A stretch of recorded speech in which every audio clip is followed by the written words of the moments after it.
안녕하세요. 저는 대학생 김민호입니다. 어, 저는 정말 그냥 아무것도 아닌 평범한 대학생이고요.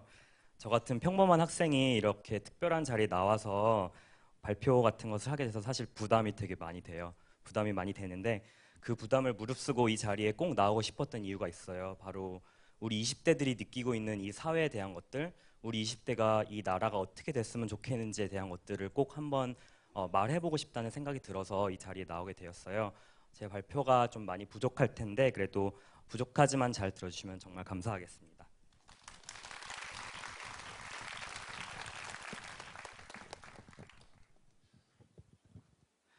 저희 세대 그러니까 20대 80년대 중반에서 90년대 초반에 태어난 저희 아이들의 가장 큰 목표는 사실 어떻게 보면은 서바이벌에서 살아남는 것이라고 저는 생각을 많이 해요. 최근에 저기 나는 가수다라는 프로그램이 사실 굉장히 많은 인기를 얻고 있잖아요. 대한민국에서 가장 잘하는 가수들만 모아놓고 경쟁을 치열하게 시켜서 누가 이기나 누가 떨어지나 그런 프로그램인데 사실 가수들을 보니까 되게 국민 가수라는 분들이 막 손을 벌벌벌 떨면서 노래를 부르고 또 노래를 부르다가 중간에 너무 긴장을 해서 노래를 중간에 그만 멈춰버리고 그러는 상황이 벌어지더라고요. 근데 사실 저희 세대가 보기에는 나는 가수다는 지금 저희 세대가 느끼는 이 나라에서 느끼는 중압감이나 어떤 되게 처절한 절박감 그런 거에 비하면 사실 별로 아무것도 아니지 않나 이런 생각이 들 정도로 저희 세대가 되게 많이 절박해요. 그래서 저기서 느끼는 그런 거에 비해서는 우리가 지금 훨씬 더 심한 상황이 아닌가 그렇게 생각을 하고 있습니다.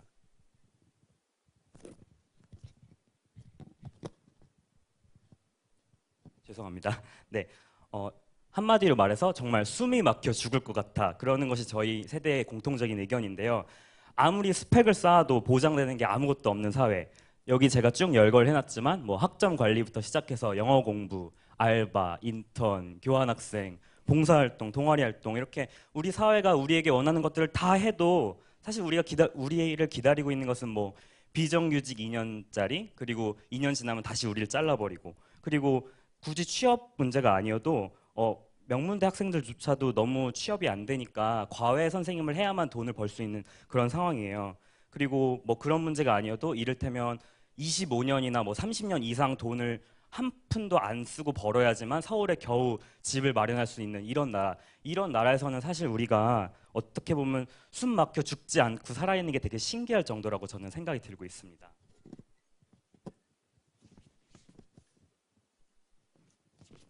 또 중요한 문제는 결혼 문제를 제가 안 꺼낼 수가 없는데요. 사실 저도 지금 싱글이거든요. 근데 저도 진짜 좋은 사람 만나서 결혼을 했으면 좋겠어요. 애도 낳고 싶고. 근데 지금 함부로 결혼을 하기가 되게 힘든 그런 판단이 저는 서요. 왜 그러냐면 함부로 결혼을 했다가 돈을 내가 제대로 못 벌고 이 가정을 제대로 내가 꾸려나가지 못하면 되게 무책임한 가장이 되는 것 아닌가 그런 생각이 들 때가 되게 많거든요. 사실 지금 결혼을 한다고 해도 월 몇백만 원 이상을 벌어서 자녀들 뭐 사교육 시키고 양육비 책임져야 되고 주거비까지 감당해야 되고 그런 상황 속에서는 결혼은 어떻게 보면 뭐 환상이라기보다는 우리 젊은이들한테는 되게 무덤에 가깝다고 생각되는 그런 인식이 되게 파다한 것 같아요. 그렇다 보면 되게 본능적으로 삶에 대한 두려움으로 되게 몸서리치게 되는 게 지금 저 20대들의 상황인 것 같습니다.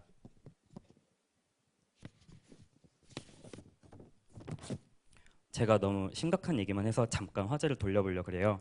제가 중학생 때 잠깐 미국에서 살았던 적이 있거든요. 근데 제가 되게 놀랐던 게 애들이 사회 문제나 정치 문제에 굉장히 많은 관심을 갖고 있더라고요. 그러니까 애들이 쉬는 시간이나 아니면 점심 시간 이럴 때 앉아서 그냥 서로 주고받는 얘기가 뭐 여자친구, 남자친구 이런 얘기보다도 더 많은 비중을 할애했던 게 뭐 정치 얘기, 사회 문제 얘기 그런 문제를 훨씬 더 많이 얘기를 했던 것 같아요. 제가 제가 미국에 살았던 해가 2000년도에 그 알 고어랑 부시 그 후보가 이렇게 맞짱을 떴던 그 대통령 선거였거든요.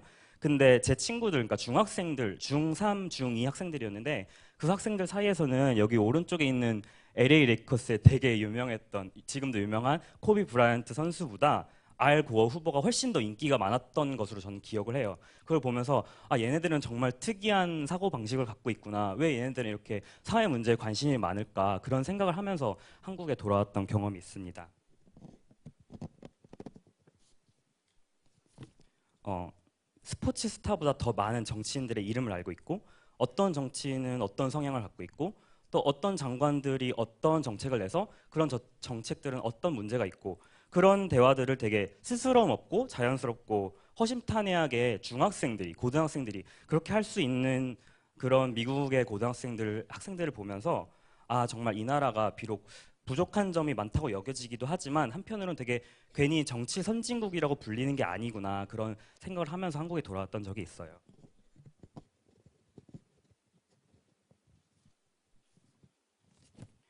저도 우리나라 젊은이들이 정치에 정말 많이 관심을 가졌으면 좋겠습니다.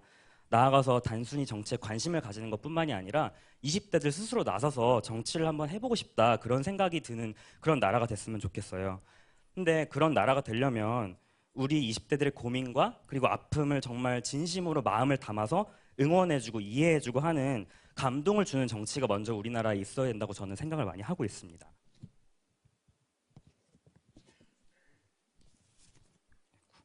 정치라는 걸 한마디로 요약하면 누가 더 국민들에게 감동과 믿음을 주나라고 저는 생각이 들어요.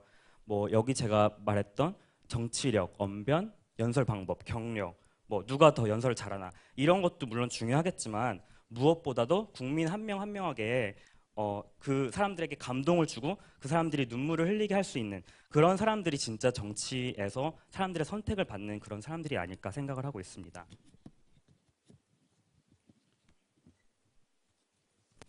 우리 젊은 세대들한테도 이런 감동을 줄 수 있는 정치인 그리고 나아가서 정당이 생겼으면 좋겠어요.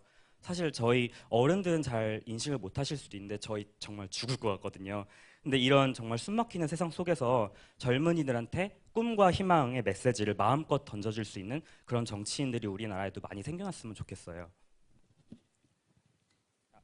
잠시만. 아니, 안 끝났어요. 마지막 슬라이드인데 여기 지금 계신 이 자리에 계신 분들께서 그런 정당이랑 그런 정치인들을 만들어 주시기 위해서 굉장히 노력을 많이 하고 계신 것으로 알고 있어요. 부디 저희 20대들 그리고 이제 10대에서 20대로 올라온 학생들 이 아이들을 그리고 우리들의 가슴 절절한 마음을 헤아려 주셔서 부디 혁신과 통합을 꼭 이루어 주셔서 저희가 원하는 바를 이 나라에서도 한번 꿈꾸고 그리고 성취할 수 있게 도와주셨으면 좋겠습니다. 감사합니다.